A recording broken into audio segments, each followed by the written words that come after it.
Today I'm combing some fleece that I've dyed, acid dyed, not natural dyed. It's a Devon Cornwall fleece that I bought this summer at a sheep fair, and I'm trying to show you the staple. Actually, that's quite short. There's some better ones here. I've actually just combed most of it, so this is the bit that was left. There, it's quite a nice staple length. What's that? Four, maybe 5 inches, including the ends, which is just a bit grubby. And I'm using Valkyrie. What's wrong with that? Valkyrie extra fine combs that I've had for a while, but not used that much because I had a back injury that meant I couldn't stand up to do things for a long time. So I'm starting again really, and I just thought I'd share this with you. So I like to open up a little bit and then lash it onto the prongs. I'm trying to get it onto the front layer of prongs, but I find that absolutely impossible. I haven't got any on there yet because I've opened it up a bit. It's actually quite open and clean, this fleece. So what I'm going to do and do on this video is show you combing it and then putting 2 combs worth onto a hackle to make a big roving, a larger roving. Normally I would take it off, not normally, but the idea is what you're normally shown is taking it off the combs into a single roving, but I'm experimenting with something I saw on YouTube, which was this lady who has a hackle as well, and she puts 2 combs worth onto the hackle to get a larger roving, and I thought I'd like to experiment with that. I was going to pick a bit of vegetation there. I don't want it in there. So I thought I'd experiment with this and share it with you, as well as perfecting my comb techniques and talking about that. So you take your little staple. This is the tips are on this one. I can tell because they're slightly yellow because they took the dye differently. And then that's the cut end, and it's the cut end that gets latched on to the points, the tines of the comb. And then you pull it down, latch it on, pull it down. I have a tendency, I think, to overfill my combs, and a purist would probably tell me I do. But there's, we all do it our own way. On the whole, once you've had a go at something, you will find a way that suits you and that uses equipment you've got or that you can make yourself. You don't need to spend a fortune on it. I mean, the hackle I'm using, not the combs were expensive, and I had to import them from America because I wanted these extra fines because they seem to be the ones that will do a huge amount of different fleeces. But I also bought the stand they're on because because of my problems with my back, I don't want to be using 2 combs, one in each hand. That puts strain on my back. And I find them quite nice with the stand. I think old English wool combs all came with stands because they were big, very big and heavy. I mean, originally people used to use them with stands. I expect they stood up and did it very hearty and strong, but most wool combs now will have a stand because they're heavy. English wool combs, that is. These, I say, are American, and they're slightly lighter, I think, and I find them really nice to use, actually. But having said that, I haven't used any English wool combs. And when I talk about English wool combs, I mean the traditional English wool combs, the big, heavy, tined ones. I don't mean ones that are made in England, because there are some made in England now, which there weren't when I bought these, or that I couldn't find, or weren't in stock, but also not extra fines.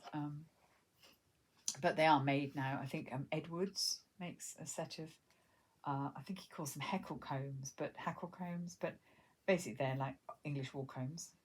And then Wing and Wool sell combs as well, sets, either ones you use without a stand, and I think they sell them with stands as well. But as I say, I haven't explored that. I'm picking out bits I don't think will work anyway. They're just short staple. I'm just discarding into a carding pile as well, where the grot goes for carding later, or stuffing, or depending what I want to do with it. Because this will, I'll use this for a semi-worsted spin, so I want it carded with all the fibres going in rough, well, after I've done it, roughly the right direction.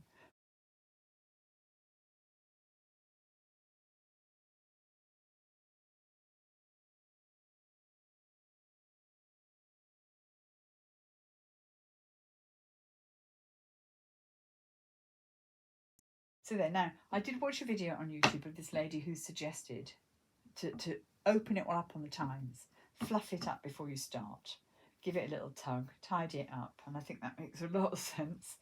Before you start wielding a comb, give it a bit of opening up, and in fact it's just lovely to play with, isn't it? We love playing with wool. So now I'm going to give it a spray with this, because you get static, and it can be quite staticky depending on the weather. This is an emulsion I made up myself from Alden Amos's book. I'm just going to put my hand there, start it going on everything. Put a little bit on there, work it into the fibre. Some people use just plain water. I like to use the emulsion because I make a big pot of it up and use it for everything to do with spinning, so that's fine. And also it puts a little bit of oil on the tines, which is always good. Now I'm going to start, I just cover the table as well. I'm going to start combing, so I've opened this up. Now I take my second comb and I bring it sideways into the very tips of the fibre. And you want to keep it away from yourself. You don't want to poke yourself with that. So it's pretty well to point it downwards a bit. Now some people will go straight down, but I find I catch the fibres on here, so I like to go sideways. And just into the tips of the fibre. Now I'm still learning or getting back into this, having not done it for a while. So I'm still getting my rhythm right for this. But if you can see, don't stab that hand with the right. So make sure you take that hand away before you bring the comb in. It's very easy to stab yourself with these. They're very sharp. So what you're doing is you're pulling it off. And you're getting a little bit in here, which will be rubbish that you chuck away or use for something else. But they're the short fibres, and the oil and whatever will be left on the tines of the comb when you take this fibre off. So just keep doing this. And because I'm nurturing my back, I swap to my left hand and go the other way as well. Now, whether that's purist or not, I don't know, but that's what I do. And it means that I put equal sort of movement and twist into my back rather than working always one way. I mean, I don't think I'm doing a very good movement on the left. The ideal movement is like this, quite quick. But I can't do it with my left hand so well. And I'm frightened I'll stab my right with the comb, so we'll go a bit slower.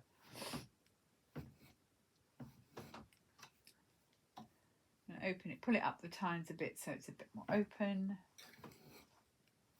Keep going.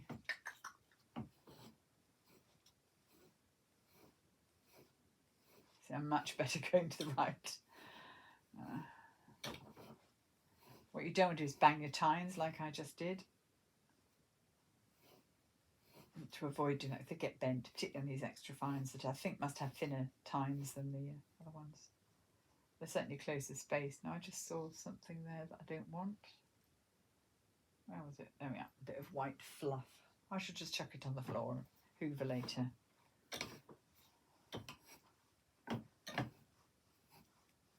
Or not, as the case may be.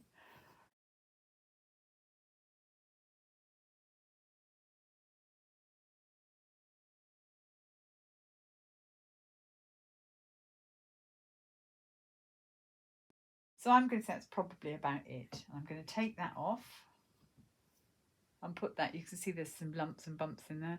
Put that in the pile which I will use for, as I said, either for carding if it's decent or for blending in for carding. And there's the first pass of the comb. Now I'm going to put that fibre back onto this comb, the static comb, by passing this comb. Oh, this comb down with good start.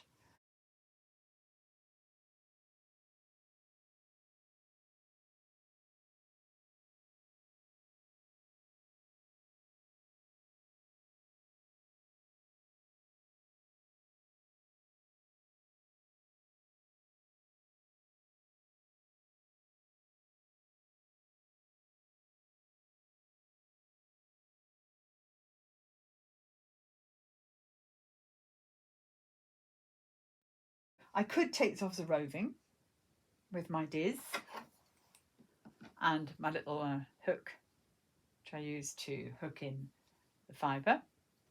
But I'm going to put it on the hackle to show you what I mean. So I'm just going to change the iPod to show the hackle.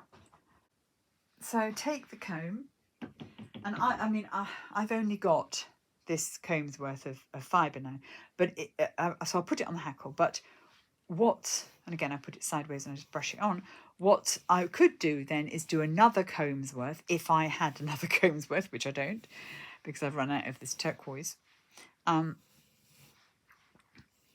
then I could make a big roving.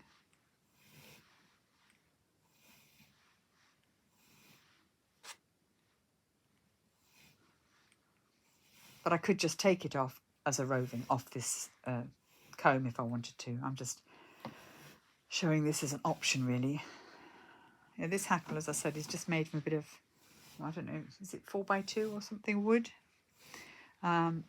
If you're going to make one, do sand it down, because if you don't want rough wood, it'll catch on your fibre. And then I'm just brushing the comb down, same as I did on the other comb. I'm spreading it all out onto this hackle. Now this has obviously got much wider space in the comb, so it's not going to be doing much towards combing it out nicely. What it's doing though is still keeping the fibres aligned, and as I said, it would allow me to build a big roving, sort of 20-gram roving if I wanted to, whereas off my combs I'd probably only get a 10-gram roving.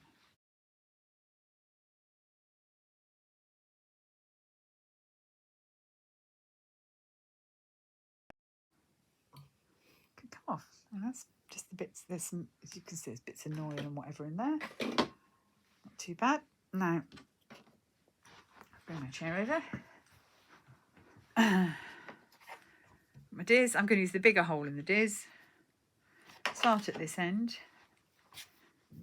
Give it a little brush down. There's an odd bit there that's come out. Let's take that away. And pull it into a twist at one end. Grab that through with the diz. And now pull it through. And now you push the diz in, not too far because you don't want to compact all the fibres. And then pull it off gently. You don't have to do it, you don't have to be desperately fast at this. You want to get the fibres all pulling through that hole. So you might need to just help them a bit, just to keep them all lined up, and work across the hackle. So in some ways this is easier than working off a comb, because you can space the fibres and get an more even roving. Don't know if that's true, but it seems to me this compared to taking it off the comb might be easier, but you don't need a hackle. You can use the comb. There we go. And then as I turn this into a little nest, I'm adding a little bit of twist to turn it into a full roving rather than I don't know what they're called, sliver, I think. And then pull that through so you've got the end there. And there. So now today, you didn't see the demos, but I've got two different, one 17 grams, one that's probably about, I don't know, 10 grams maybe. Yep, there, that's 10 grams. So those are the two products of today.